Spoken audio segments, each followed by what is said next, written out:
Right? I'm kind of like, is this one of those soft synthetic brooms, or is it the old corn husk ones? The corn room. Yeah, I'm thinking, what did he last sweep up? Ugh. Right? I'd just be screaming, "What's the safe word?" And was that like is part of the 5,000 like you have to bring a clean broom? Yeah, that's true. Right. Use his broom or what? Let me tell you, I know what I like. I blew a broom up glass and everything around my house, so I wouldn't want them using my broom. I think mine has cobwebs on it. Well, I mean that's almost like a feather duster if you get enough of them on there. That's true. Except the spiders, I don't know. You have to make sure they're not poisonous. Yeah. Luckily, we don't get too many poisonous spiders up in this area, so I think they just like freeze to death. They're only good for a few months of the year. Oh, there you go. Yeah, we're pretty lucky up here in terms of spiders. Yeah, I couldn't live in one of the foreign countries where there's just like a ton of crazy poisonous insects or animals. Like Well, Australia is the place that has those poisonous. Yeah, that's right. So, spiders everywhere. Yeah. You know what? Everything. I would love to go down to Australia. There's beautiful pictures. It looks amazing.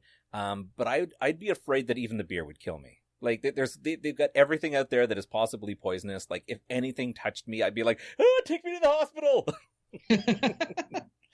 Oh, I know. We went snorkeling, the band and I, way back when, and on the Great Barrier Reef. But we spent more time looking behind us to see if a saltwater crocodile was coming along. Right. That's my big fear. Like I love swimming. My kids love swimming. I love to go out. I don't like marine life. I just don't. I mean, even a perfect example. I was out with the kids yesterday. We went out to the beach. There's tons of these little fish everywhere, which was great because the kids thought they were super cute. Because I've got a lot of hair on my legs, the fish started attacking me and trying to eat the hair on my legs.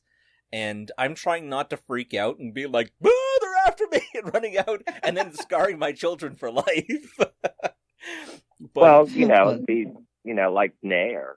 Yeah, that's right. I could do that too, but I don't know. I mean, I find that the trim hair that shit, you Sasquatch. Right. Or if your wife runs out of Nair, she can go in. You know, I just find that the beautiful thing about hair is it's a wonderful like built-in sun protection. Like I don't have to throw suntan lotion down on my legs because like the hair just takes care of it. That's true. I just hope my legs get vitamin D. Yeah. You know, everywhere else is sunblock. Yeah. But you know what? I mean, it's kind of like the reverse, because then if you're walking around with suntan legs and everything else is white, it's like when I'm driving, I always have one tanned arm all the time. It's kind of like that weird guy who like works out one particular arm and it's really muscular and the other side's weak. I've just got a strong tan on one side. So kind of one side looks like beef jerky and the other side looks like an uncooked chicken. Oh boy. Well, be careful because that's how you get skin cancer. Oh my god, dude! I'm gonna do that. I'm gonna tan my legs and then I'm gonna stay completely white, and then I'm gonna wait until around Halloween, and then I'm gonna go out as a soft serve ice cream cone. We just take some medical tape and wrap it around your body a few times and put you out in the sun for an hour. There you go. Genius. Oh my goodness. So, let's talk about the B52's. The first question I've got for you, and particularly when the B52's were formed, you were right at that key shift where music was moving into like punk.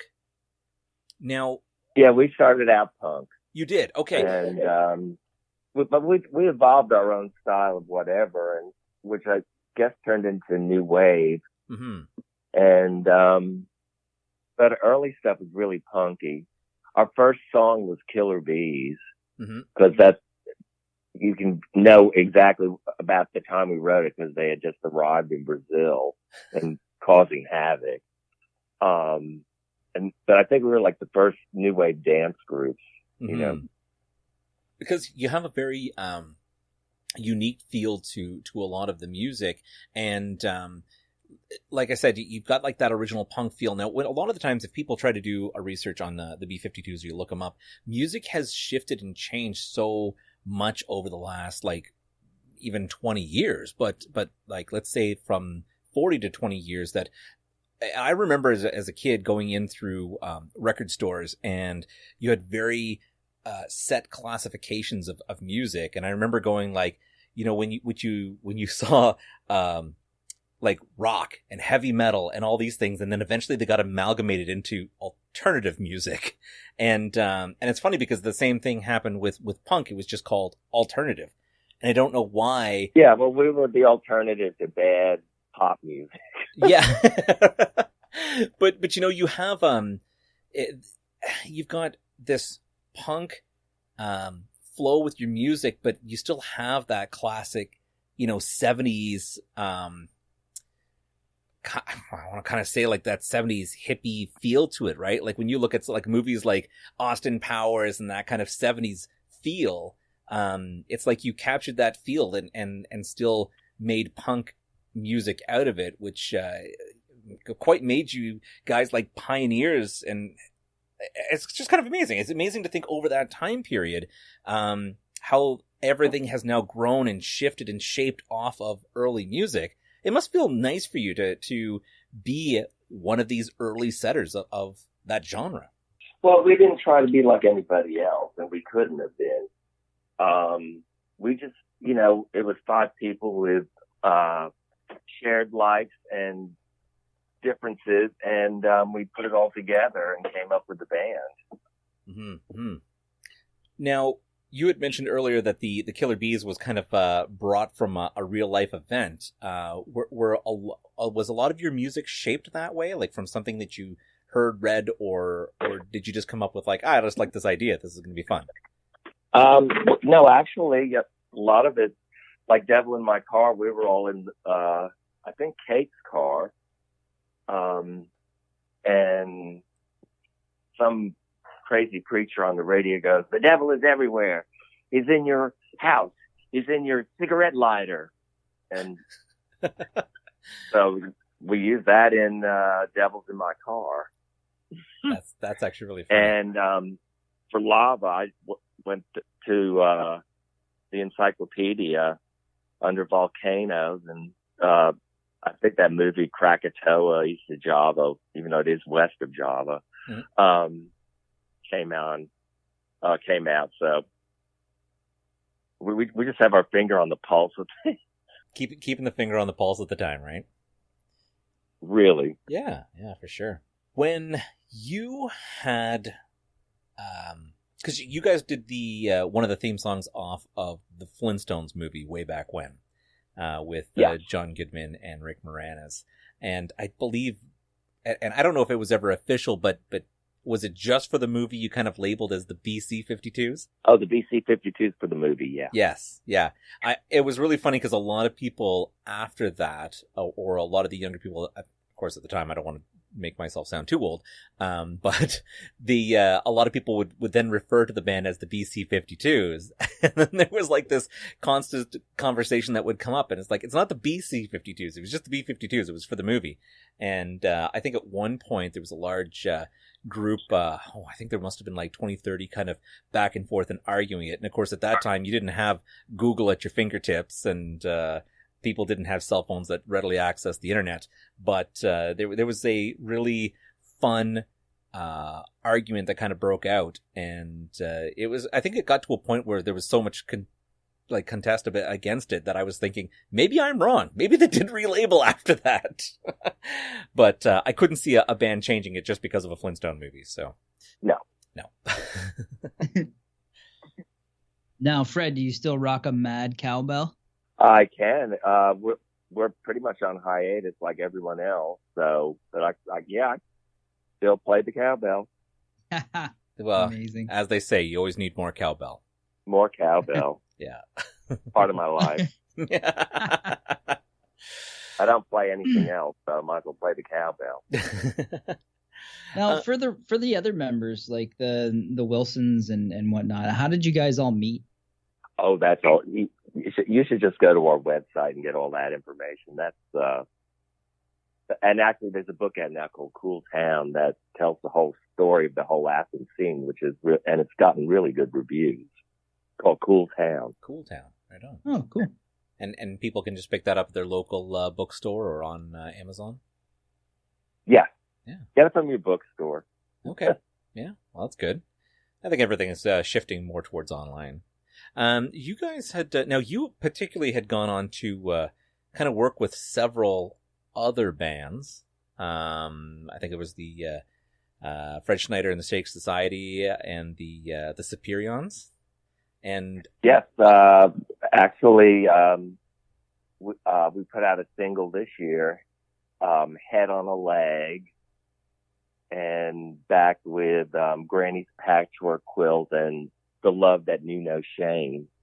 And I also work with Ursula 1000. We have a single out, Neptune Freeze. He has a CD out. Okay. And I'm working with the Fabulous Downey Brothers. They're a hoot. They're wild. They're based in Washington. And Okay. I'm working on an album with Hard Group from Public Enemy. We're gonna have a whole album out. Hopefully, well, when we can get back together in the studio. He's in New Mexico and I'm in New York. Mm-hmm. I think I'd almost choose to be in New Mexico right now over New York. I mean, as much as I love New York and have friends down there. Well, I live outside the city, but I like coming back in because I get really bored out there. Oh, now you have a unique style of singing, and I actually I had never heard this term until I was doing a little research on you before the show. It's a German term, and I'm not going to. I mean, maybe you're better at explaining what it is. As my German, which is what my family's going to kill me, but my German is absolutely horrible, and I'm sure I would mispronounce it. What was it? Sprechstimme. Yes. Yeah, I would have totally mispronounced that. So you have to sort of roll your R a little bit. Yeah. So for our listeners, could you explain how this, like, how old is this term? Like, where did this originate from? Well, I started out more talk singing. I mean, I was the kind of person who didn't even sing in the shower. And if there was a sing along, I felt I was too cool to do any sort of sing along, even if I was, a little kid. It's talk singing, but I finally wound up. I mean, I can sing, of course, which I've been doing ever since. More than the beginning when I did talk sing, even though people would just think I was chanting or something or ranting. Okay, I have to ask you, it is one of my favorite songs out there. I remember when I was younger, my brother had your album with Rock Lobster and of course Love Shack, which most people are of course would think is synonymous with the B52's. Where did the idea for Rock Lobster come from? Oh, I went to this disco in Atlanta. I was still living in Atlanta and coming up to Athens, but finally, luckily, moved to Athens. And it was the 2001 disco, and instead of a light show, they had a slideshow of puppies. Made no sense. It was a gay disco. Puppies, babies, lobsters on a grill, and I thought, oh, Rock Lobster. Hey, that's a good idea for a song. That's awesome. Amazing. Yep. No, like I said, go to our website. It's like asking the Rolling Stones, so how'd you get together? Yeah.